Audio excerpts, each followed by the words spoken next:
Hi, everyone. Glad to see everyone who could come. Hopefully you can all hear me okay. So we're gonna go ahead and get started with our Roadrunner today. Our first Roadrunner talk for this semester will be from Isabel Last.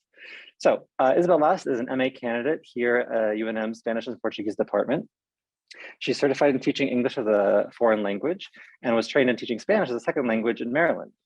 Since then, she decided to get her master's degree in order to expand her knowledge of second language pedagogies and to get experience teaching Spanish in a different sociocultural context. Now, while working towards this MA, she conceived of Faena, an innovative narrative-based video game. Sorry, one second. I can hear myself. Can you mute? She's not muted. I think it's this one. Mute. Yeah. Can you mute her while I'm talking? Okay. Eric! So sorry about that. So she has received various small grants for the development of Faena and is in the process of applying for significant NSF funding. She's also won the audience prize at the 2021 UNM Shared Knowledge Conference. Now, today, she will tell us all about the pedagogical challenges Faena tries to address. So let us welcome Isabel to our first Roadrunner.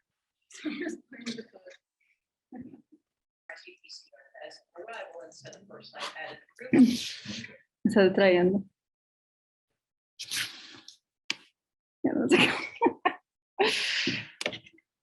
Bueno, ya pueden empezar. Hi! Can everybody hear me okay? Am I all right? Okay, good. So today I'm going to talk about Faena. It is a language learning video game in development. Oh, yeah, we're good. Okay, we're good now. So language learning video game in development in which it is being designed so that you can play to play and so that you can play to learn. So we're having like a kind of twofold purpose here. So that it's enjoyable and also purposeful, right? So like Devin said, I'm Isabel Last. I'm the CEO and founder of Faena. I was trained in Maryland, Towson University. It was a task-based Spanish teaching method. I didn't know that at the time until I came here, and then I kind of put a name to what I was doing. And so I've been doing that same method at the secondary and post-secondary levels. And my undergraduate degree was in Spanish secondary education with a minor in linguistics. Okay, so Faena, essentially how I'm going to frame this talk today is that it is essentially a response to my own experiences first and foremost, and then stuff that I kind of learned later on about overall what was going on with second language learning education. But essentially there are a lot of issues with traditional second language learning classrooms coupled with this kind of Duolingo, Babbel, all these kind of new supposedly innovative solutions. I'm not going to go into those today as to how I basically think they're kind of digitized versions of what we're doing in the classroom anyway. But I do know that we need a paradigm shift. We need to change what we're doing. And in order to do that, you have to go back to the fundamentals of how we understand what it means to learn and how to use what you learn, because it's not enough to just understand something. You have to use it. So in order to do that, we have to look at the fundamentals of cognition, memory, and language itself. And to do that, I'm going to be I hope to guide you guys have not read Ellis 2019, because most of this is a breaking down of Ellis 2019. He did essentials of a theory on language cognition. And then he does a lot of second language acquisition applications to how we understand language and memory and cognition itself. So I'm going to break it down in this way. So first I'm going to go over connectionist memory, representation access. So these are exactly how memories are formed and how we can access those memories, right? This is the basic thing that you need to do when you learn something. And then I'll go over how this kind of poses some challenges for second language learning teaching as we know it. And then applications to Faena. So what are we doing to kind of solve these issues and address these issues? Then representation quality. So how can we make sure that you've got these memories, but how can you make sure that they're rich memories and this kind of elusive rich? What does it mean to have a rich memory or rich representation quality? Again, challenges for second language teaching or second language acquisition, however you want to refer to it, and applications to Faena. Then frequency and flow. Frequency is the value of having enough experience. Obviously, we're dealing with language. This is a huge thing. It takes hours and hours and hours and years to do this. And then flow, how do we make these experiences enjoyable and sought after to make students and learners want to keep coming back? So that is a huge, huge issue. So again, challenges for SLT and then applications to Faena, what we're doing. And then at the end, I'll kind of sum up by going over a bit of what Faena as a language learning video game has to deal with, some interesting challenges that we're gonna have to address eventually. Okay, so first, connectionist memory and representation access. Let's tackle these one by one. So connectionist memory, as linguists, you guys are gonna love this. So remembering is itself an inferential process. It is constructive as much as reproductive. And in the act of reproducing a memory, you construct it again. So with linguists, you guys might know this as the exemplar model. You might yet, I don't know. But for those on Zoom, if you don't know it yet, memories are not stored separately in any isolated fashion. It's not like taking out, oh, I want to remember this. You take out a drawer and you open up a jar and you open it up. It doesn't work like that at all. Instead, they are superimposed on one another. So remembering is the temporary reactivation of a particular pattern or vector across units of a network. So think of this as this little cat thing that took me way too long to make on some app. So again, like, let's say like this is like a little node, you have a node there, and then all these nodes come together. You've seen this cat multiple times in similar positions, but not the exact same position. And so an item is better remembered if and when the current input, meaning this new experience that you're experiencing right now, is strongly associated with the memorized pattern of weights for particular construction. So what you've experienced before. So if I see a new cat, and he's sitting, similarly to that, I'll be like, I remember this. A lot of this position looks exactly like what I've seen before. But then this new input goes through a process called reintegration, which I had to look up how to say because I'd only ever read it. And this is the restoration of the whole from just one part. This is a really, really cool phenomenon that your brain is doing all the time. It is a very efficient process, much more efficient than storing stuff in any isolated fashion. This allows us to remember an entire memory from just being exposed to one aspect of it, or a half an aspect, or three aspects of it. It's really, really cool. Think of like you're in a car and you're listening to music on your phone, and this chorus comes up, and you start singing along, and your phone dies. But you started singing, you remember the rest of the song without having to hear the whole song to remember it. So let's say you understand what I've just said about how memories are being stored, how they get encoded. So it's one thing to get a memory, it's another thing to be able to access it. So memories may be available, but not accessible. In second language learning, it's very common for students to say like it's on the tip of my tongue, like it's just there, I can recognize it, but I can't do it. It's not quite there. That means that it's not accessible.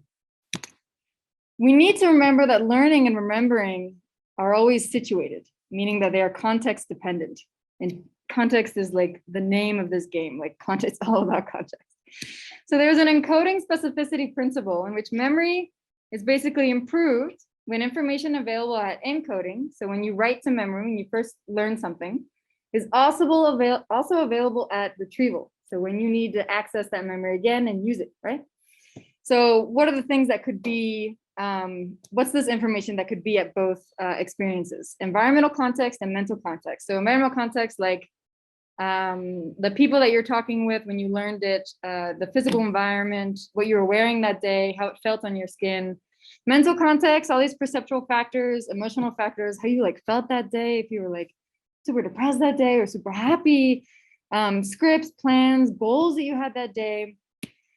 Then the more of these things, you can count each of them as like maybe probably like a group of them would be like a node, but the more that you have available at the encoding experience and the retrieval experience, the better the recall. So essentially, the takeaway of this is that language taught in isolation from meaningful communication will be difficult for recall. What are you holding on to when you learn it in a conjugation table, but you need it in a totally different experience? And if the goal is to speak, which I think it is, and from ACOR interviews that we've done, My own experiences with students coming up to me, but we were in NSF I4 last spring and we did a bunch of customer interviews, like over 180 of them. And one of the main conclusions, we looked at a bunch of stuff, was that people want to speak. They don't want to really write in a new language. They want to talk. They want to converse, right? That's like the fun part. So that means that the learning experience needs to match speaking usage. Why is that difficult for second language teaching as we know it? There is by far a popularity of form-focused teaching. So form-focused teaching is teaching organized, like syllabi. You see syllabi that's organized by shared grammatical patterns like conditional tense or AR verbs, instead of meaningful communicative situations like you see it sometimes like directions or greetings. And one thing that I read was that form-focused teaching, when they analyzed it, no one is doing completely 100% form-focused teaching. They always add in like a few communicative activities, but it's still being organized, it's still prioritizing this grammatical pattern, which is not, it does not situate language content in connection to something useful enough for recall to actually be able to remember what you're learning. So what are we doing instead? This is going to be one of the biggest slides. So in Faena, language learning video game, we are completely contextualizing learning through narrative. Chunks of language are organized according to the situation at hand, not grammar at all. Each situation feeds into the larger narrative, so it kind of fits perfectly. So we're organizing first by metas. So metas like a larger goal, a challenge in the game. It's like chapters in a book. It's not concrete. It'll house a bunch of concrete things. An example would be meeting the community, an introduction to the community that you get dropped off in this world. And then within each meta, you have multiple misiones. So these are specific, this is our basic unit of instruction. You have specific quests or tasks requiring interactions with characters and the environment, but mostly characters. And these serve as narrative gates. I don't know if you guys play video games, but a gate is something that stops you from moving forward. So if you do not complete a mission, the narrative won't progress and you won't move forward. You have to complete it. An example of this is like getting a list of names. You need a list of names because this character came up to you and they're like, hey, like I'm new here. I don't know any of these people. Do you mind getting people's names? And you're like, yeah, but like, how do I do that? So along with misiones, you have misiones alternas. So these are side quests. These are similar to misiones, but they are not necessary to progress the narrative. They're basically there to offer you more practice if you want it. More experiences. You'll be encouraged to do this through some game systems that we have set up, but I won't go into that. The other thing that we're doing to go along with how we're organizing it is that gameplay is largely done through voice recognition interactions with NPCs. So NPC is a non-player character in the game. It's just any character other than the player itself. I'll be using the term a lot. So that means that experience at encoding, so you're gonna learn in the same exact situations as recall. So speaking and interacting, we're prioritizing that. So you first go through a model interaction. So say if someone came up to you to get that list of names, they're gonna show you, they're gonna be, okay, I need this list of names. And you go, okay, like, how do I do that? They're like, okay, I'll show you. They break it down for you and they model it for you and you do it with them first, really low stakes, no issues. Then you go and approach an NPC, the relevant NPC that you need the name from, for example. And you start speaking to your PC computer to initiate an interaction. From there, you just interact. You use the model interaction, you interact with the NPC. Mistakes will be rewarded with a default phrase for each NPC. So they go, hi, yes, hi, and it'll fade out. And then the NPC will walk away. Nothing happens, you don't die, you're not getting scrutinized. To restart it again, you just reapproach and it'll start from zero. So that's what we're doing. Representation quality. So representations are essentially the groups of aspects or properties that are coming in from input, like an entire memory, but it's really all these nodes of, what you're smelling, what you're feeling, all these different things. And psychologically rich experience leads to richer representation and better explicit recall. And we want our learners to be able to remember what they're doing, right? But this is a very elusive term to something to be rich, right? So how does one make a rich representation? You need experiences that cover these 4 things. First and foremost, that experience has to be imageable and multimodal. Imageable meaning very iconic, so more iconic words are better remembered. So like if I'm thinking of a white poodle, I think, like my friend growing up had a white poodle, it was super loud, it bit me once. And then I'm suddenly remembering all these things, right? That's connectionist. And versus honor, I think of honor and I'm like, oh, what am I like attacking to? It's very abstract. We don't want as many of those, right? Multimodal, meaning you have to experience it, whatever the content is, in multiple inputs: auditory, tactile, visual, olfactory. You can see that olfactory is definitely going to be an issue for the video game itself, but we'll do our best. And this is also richly contextualized. I'm going to gloss over this because we know that memory is context dependent. I'll gloss over it, but it is genuinely the most important thing is context. But we already addressed it. So richly contextualized. These experiences, to be rich, also need to be goal directed, meaning they have to have a purpose. You have to have a need for doing them. I tried this in task-based learning and it was difficult to seamlessly get every single task and to convince my students that they should be there and not just get up and leave. So you need to have a goal. And they have to be rich in dynamic sensory motor processes. So for example, they have to be non-static. You have to physically enact things, move around. Moving. Lastly, they must be part of a cultural script. You have to talk, you have to be in social interactions. Language is a bunch of cultural scripts in different cultural situations. To ignore that would be a huge disservice, and that's why, anyway. And all of these can be enhanced by two things: emotional connections. So if you're talking, having an argument with your, significant other and you're yelling and whatever, like that's intense, right? Like you're like sweating, like it's bad, right? And then also depth of processing. Depth of processing is kind of like being reflective in this in the learning environment. This is actually the one thing that I'll mention that I think second language teaching as it currently stands does a pretty good job of doing, but that's because it is easier to do. It's very easy to give a handout at the end of class and say, think about what you've done. Other things are a bit more difficult. So what does this mean for SLT, second language teaching? Language learning must be richly experienced, and by rich, we mean iconic, multimodal, richly contextualized in social scripts, goal-oriented, and physically enacted. They must be emotional and reflective. You can try to do this, and people try all the time. You can have a really, really fun teacher, and they can really make it work. But in general, you're still in this form-focused syllabi. They're inadequate and they're very common. They don't contextualize and they're not goal-oriented. You can get to task-based learning and you've got some goals, but even I could not get all the goals to seamlessly work together. And then I still had to do some explicit instruction because you have a time limit. That's the biggest thing. And this is difficult to achieve in general in classrooms, and especially in virtual classrooms. Especially talking about physical enactment. Like I observed a bunch of, in my time here, I've observed TAs teaching online, and it's really hard to get people to put their cameras on, let alone speak, that is not rich. That is the opposite of rich. It's also very teacher dependent. Like I said, if you get a good one that's super into it and really motivates you and is super animated all the time, you're in luck, right? But that doesn't happen all the time, and you're depending on this one instructor to do all of these things, and that's a lot.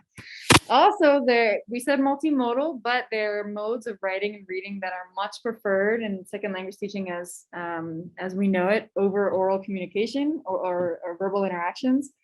This is because it's generally easier to make these materials. It's easier to share these materials. There are more platforms now that you can record your students or tell them to record themselves with their phone, but I don't think that they're in wide use currently. It's also easier to grade. So what are we doing instead? Fun part. Okay, so again, context-rich, goal-oriented. You guys know we're doing it in narrative. You complete the misiones. Each mission is a very concrete goal that you have to achieve. And then you're interacting with a bunch of PCs, voice recognition. The emotional connections that we're going to set up, I'm in a kind of weird position. I can't reveal everything to you guys because this is still in development and people can steal these amazing ideas that I have. But first we're setting up these little animalitos. So you have these little small, cute little creatures. They're little buddies. They hang out with you. You take care of them. If they get hurt, it hurts you. You're going to be emotionally attached to these little animalitos. Then we have Sarelia. Sarelia is the first NPC character that you interact with. She saves you from initial danger in the very beginning when you enter the game. She is your friend, she is your ally, she takes care of you. And she is one of the only characters in the game that speaks English. So she is your English access. Everyone else, they'll do that default like, ay, esa no habla nada, and then they walk away, and you'll have to do Spanish for them.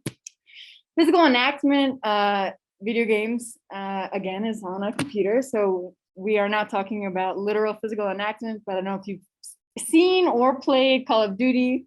Things can get very intense. I've seen people sweating and yelling. I think that simulation might be enough. And you know, it's not just like your teacher gives you a piece of paper to get that list of names, right? You have to go find the paper. You have to, it's simulated movement, right? Multimodal, however, we do not feel that all modes are created equal. We are emphasizing vocal interactions because that's what we have heard that people want, that learners want. It's what is lacking in current second language teaching. So we have voice recognition through speaking. You listen a lot to the NPCs. There'll be a kind of balance between seeing things written as it's spoken versus having that taken away from you versus having it an option. It'll kind of get challenging. You'll be typing into your PC, and then very, very short readings, maybe a few sentences to read. But if you are trying to play this game to be, you know, have a high academic reading level in Spanish, that is not what we're trying to do, and you're not going to do very well. So depth of processing, this is something I have to unfortunately be a bit vague about. We have certain systems set up that I don't want to get into today, but the user interface will complement being able to reflect and being encouraged to reflect on the interactions and the constructions themselves. And we have an explicit game system designated for it, and we have designated NPCs. So there will be characters in the game that you go to get explicit construction breakdown, but these are optional. You don't have to seek them out, but we can encourage you to, and yeah, there's that. Frequency and flow. Frequency is probably the most obvious one. You know, when you learn anything, you need a ton of time to do it. But we know concretely that more experience leads to stronger representation, this strong representation of a memory in your mind. However, language learning requires not only understanding tens and thousands of, well, not even understanding, but tens of thousands of constructions, but the usage of them, enacting them in all of these different situations. It is through using these, and there's so many, right?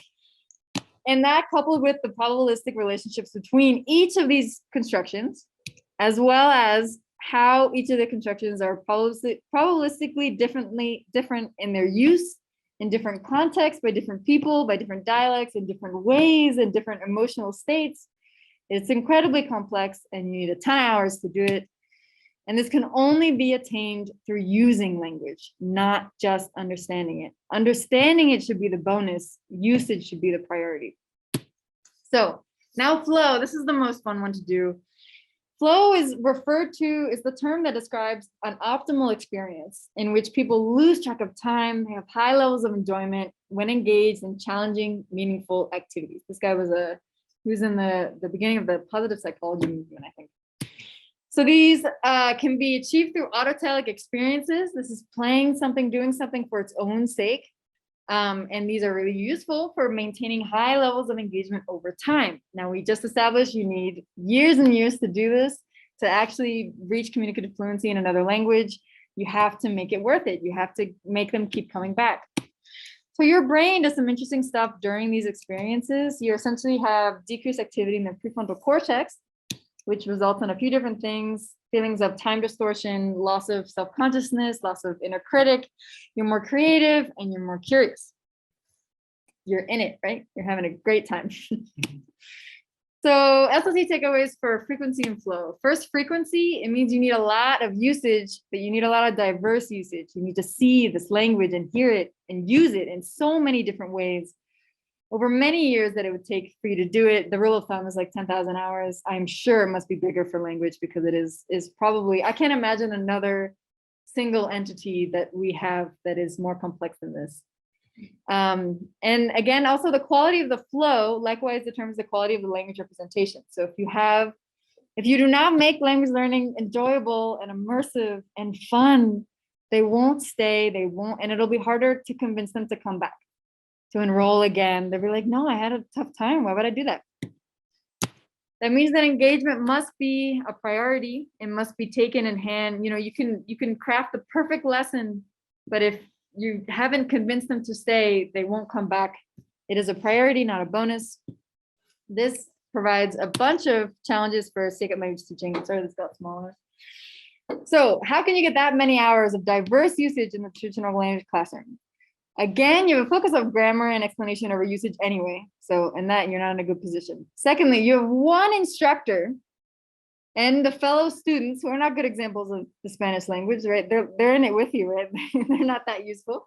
They're useful to interact and create relationships with, but not to be representative, right?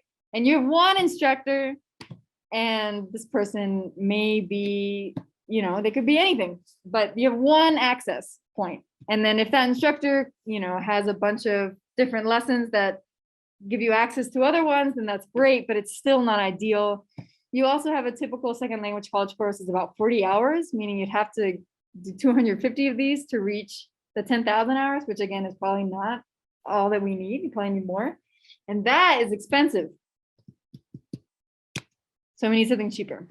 We also have a bunch of anxiety issues with the second language learning classroom. If any of you relate, first is speaking in front of the class is performative anxiety, not the best, but you need to do it, right? But it's just not the right context. It's not the best thing. We can think of something better. Scrutinizing, instructor evaluation, you know, you're getting graded for this stuff. That's not the ideal environment for flow, right? Like you don't need to be anxious. You're supposed to lose yourself, not be worried about whether you get an A. The last is invalidated gender identity. If you're lucky enough, like we here, we do the AEA form, but a lot of people don't, or it's catching up, but you don't want that to happen either. That is the opposite of flow, right?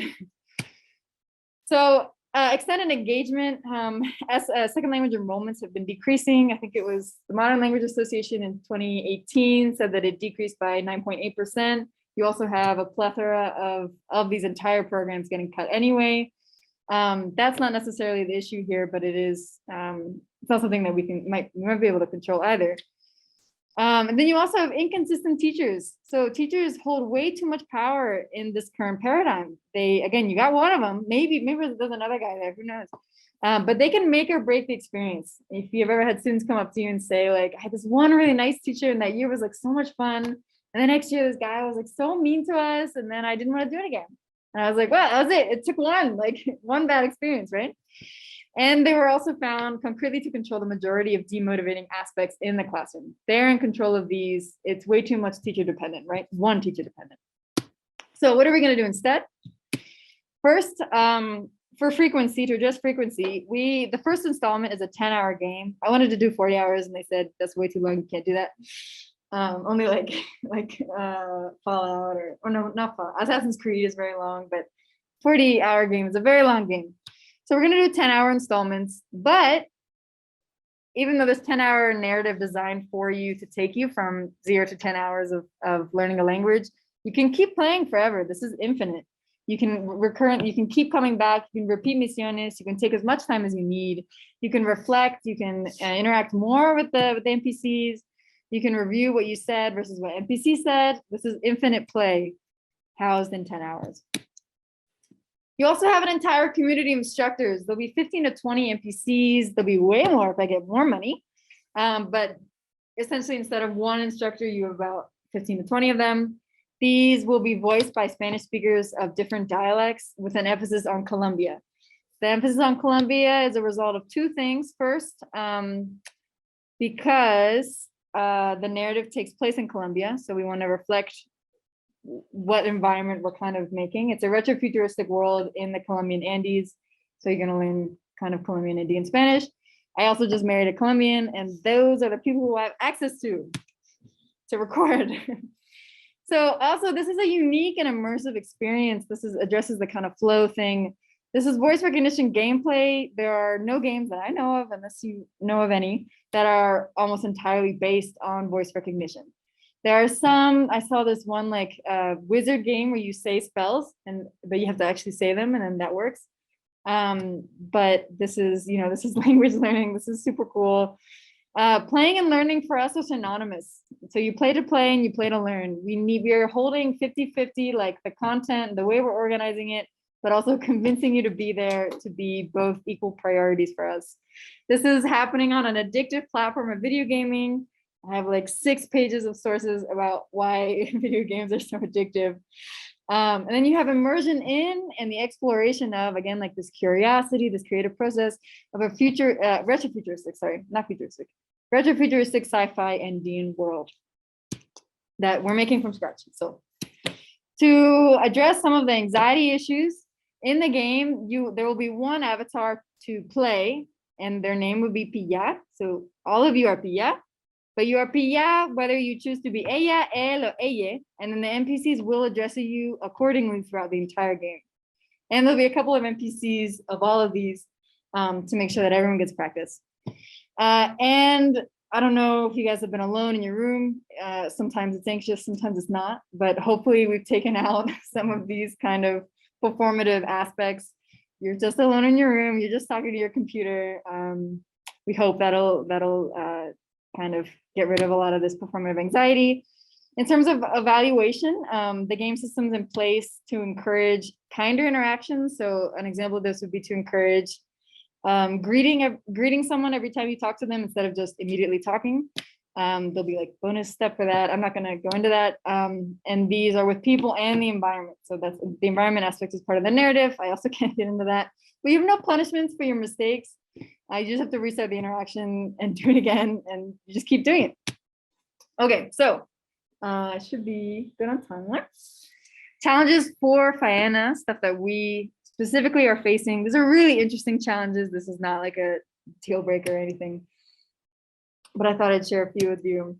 First is artificial intelligence. This is not an issue for the first installment since we're kind of going to brute force it, because for us, we really want to get a minimum viable product out there for people to play, and kind of prove that this is a really good idea and not just talk about it being a good idea. But eventually we are going to need pretty good AI to make sure that the NPCs can interact with not only advanced players, but more on the heritage learning student side, because they come to the table with different things. And in order to address those things, the NPCs have to react accordingly, not just this one default reaction.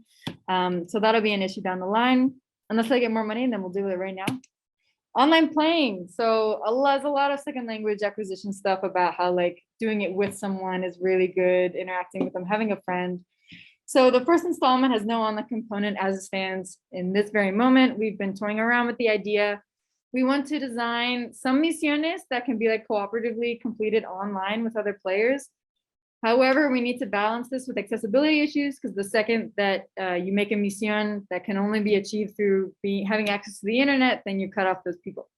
So we can do it in a way that the mission, it's like a mission alterna, and they don't necessarily need to complete it, but it's still like, if you're getting this extra stuff, everyone should be able to get it. So we'll think about that. We're also in a retro-futuristic world. We're making this world for this game, right? But we can't literally or exactly represent current life due to this. So like, how are you going to integrate like computers or phones or like a Mac or like Zoom? But it's an interesting challenge, but I think we're going to go like the Fallout route, where we'll just see like a battered phone on the ground. It's this ancient artifact, and you like get it to work. You take it to someone to get it to work. So, and you'll find like a Zoom icon, or I don't know, we'll make it work. But it should be fun. There's also this issue of balancing explicit versus implicit learning, where as it stands, we're currently tending towards more implicit, but it's our own kind of implicit, because it's all designed for you. So it's kind of like, it's unique. But we have designs for explicit learning for players to access. The thing I mentioned before about the depth of processing being reflective. But we want to make sure that these game systems and the NPCs and the user interface is designed to have more explicit learning, that it doesn't interfere when you're in a state of flow. So we can't take you out of it. We don't want to purposely take you out of it. We don't want to disrupt that flow at all. So it's a challenge to be able to seamlessly integrate gameplay and explicit learning together to not interfere with flow. And that is it. Those are my references. Follow us on social media at Faena Games, and I'll take questions.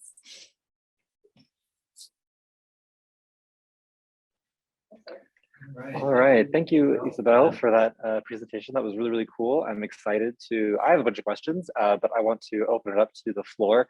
So if you have any questions, anyone currently present or anyone in the chat or on Zoom, if you have any questions, any comments, feel free to unmute yourself or put the question in the chat. If you put it in the chat, I'm gonna go ahead and read it out loud. Yeah, go ahead and feel free to ask your questions. Looks like Sarah has a question right away, so we'll go to Sarah. Hello, friend. That was good. I know I listened to this a lot because of all of our FaceTiming things, so it was cool to see a nice, succinct presentation of everything today and a little summary of what we. Oh, sorry, we are having a slight technical problem. We don't hear the speaker on the computer, so we think we need to raise that.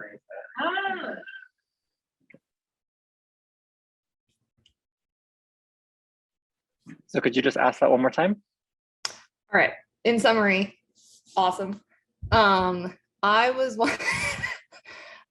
wondering, as you were kind of going through this, talking about choosing like one variety of Spanish, one place that you're focusing on, which I think makes sense because otherwise it would get too complicated. But where does that put Faena as a video game in relation to like standard language ideologies, right? Because you obviously can't, with the AI stuff, have every single variant, phonetic variant, morphosyntactic variant as an answer. So where does it stand with relation to all of that? Well, I can say that that is the goal. Like the goal would be that to mimic reality and be like, you can get dropped off anywhere. You know, it can still be the Colombian Andes, but you can meet anyone. Like everyone is in this world from the Spanish language, right?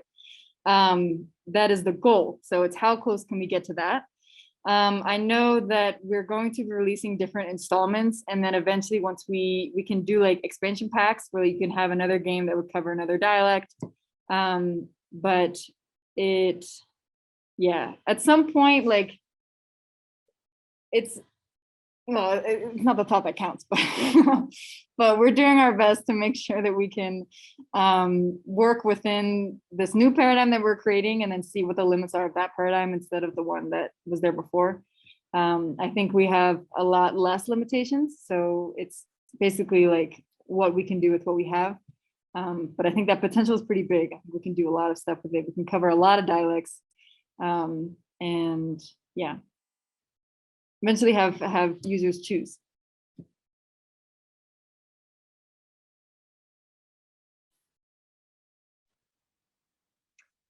All right, any other questions, comments?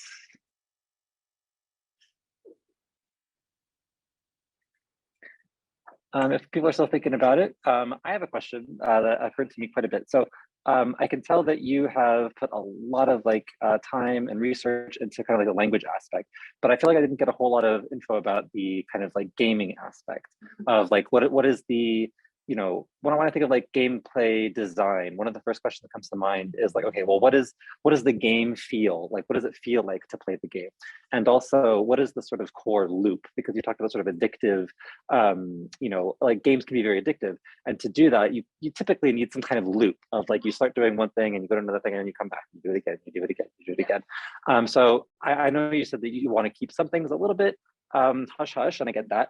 But I was kind of wondering if you kind of give us a little overview of like, what is the typical sort of gameplay loop like? I have to be good with this. Okay, so I have to be slightly vague with this answer because I can't reveal too much, and some things have to be like mysterious and a surprise. But one of the reasons why Faena was the name that was picked. So I understood, and Miguel's here, so he knows this too. But I first learned it in the Andes Language, Culture, and Politics class by Anna, I forget her name. I don't know anybody's name. But we learned Faena in context with like and like Quechua people and Aymara people, they refer to Faena as like the work that you do for the collective. And then other people see it as kind of just like work, like, wait, Faena, it's like super, like, that's too much work, or that's a hard day's work. So, but the essential root of the game has a lot to do with collectivism and then work that you do towards the collective. So one of the loops one of them, there are multiple, but one of the ones that I can say now is that a lot of the game loop has to do with seeing what people need, or seeing what the environment or the town of Colibrio needs, and then completing your faenas. So you essentially need to complete these tasks. There'll be like a designated kind of like faena person.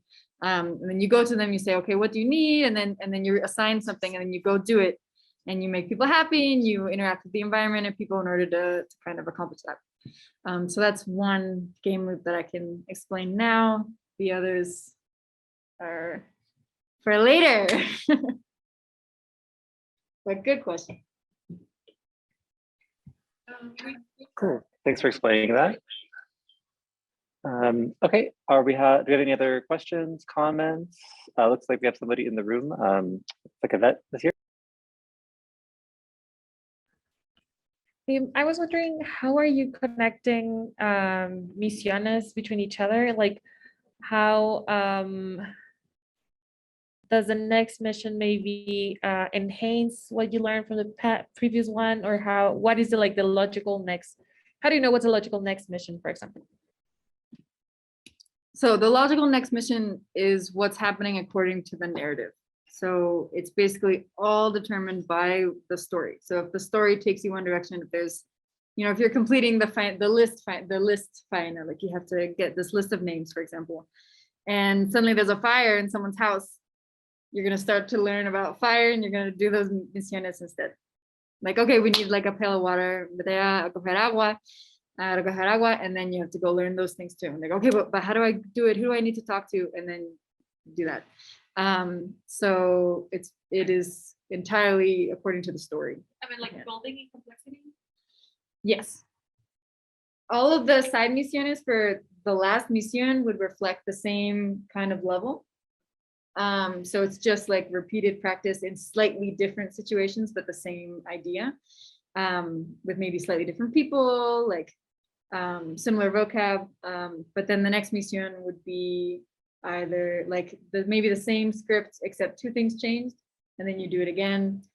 So yeah, it builds in complexity and kind of removing slots and then inserting slots, kind of like that.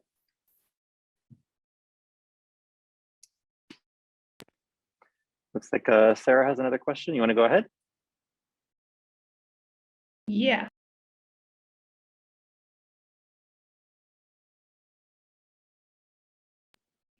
Back to the linguistic side of things. Okay, so the first installment is 10 hours, correct? So is there like a linguistic structure that will appear in the first installment? And could you give us like a prediction of where the typical game player would be at the end of the 10 hours with said structure? That makes sense? Okay, so we're not organizing anything by structure whatsoever. So the idea of an existing structure is like out the window. So it's only whatever is useful in a given interaction and how to achieve a given mission. What are the things needed to be able to do that? That being said, like within, let's say like greetings are one of them. By the end of it, the goal would be that you can not only understand these greetings, but you can use them in multiple, like not only in an introductory context, but in multiple contexts. Like, okay, I see someone for the first time, I'm obviously gonna greet them and introduce myself. And then later, if you see them again, they know who you are, but you still greet them. You say like, so Isabel, if you didn't remember, and then you keep going. But the goal is that not to understand something, but to use it in multiple areas. Speaking and writing too, but that's not a priority for us. Yeah, Miguel.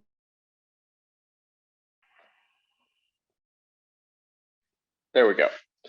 First of all, I want to say that that was a great presentation. It's really great to see how far you've come and just how much further you've taken the development, especially since I last worked on this.